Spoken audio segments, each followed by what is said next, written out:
שלום לכולם. רעות היקרה שלנו, איפה היא? הנה. וכמובן גם טלי, עמית, עומר, ניר וערן. לא שומעים? עכשיו יותר טוב? אי שם לפני כ13 שנים, טלי ועמית היו בהיריון שני, ואנחנו, מרים ואני, נסענו לחול תוך ידיעה שאנחנו חוזרים לפני הלידה. טלי ועמית הבטיחו שיחכו, אלא מה?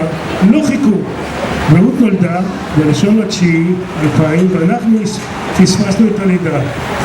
אפשר לספר שעות על רעות, אני לא אעשה זאת כאן, בכל זאת כמה דברים שרציתי להביא לידיעתכם. ידעתם שבמחשב שלי יש 1243 תמונות בהן רעות מופיעה? להסתכל עליה מינקותה ועד עכשיו זו ממש חוויה. תינוקת יפהפייה, ילדה יפהפייה, ותסתכלו עליה עכשיו, פשוט תענוג. ידעתם שיש תמונות שמרים ואני מתקשים להחליט אם זו רעות, מיכל, שיר או אלה. פשוט יש קווי דמיון כאלה שאנחנו מתקשים להבחין ביניהם.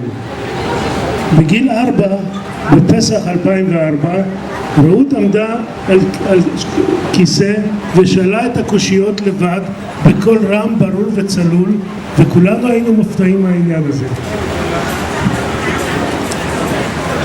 ידעתם, ואני לא ידעתי, שהצורך העמוק, כמעט התשוקה של רעות ללפטופ ורוד, נובע משמלות ורודות רבות שלבשה בילדותה.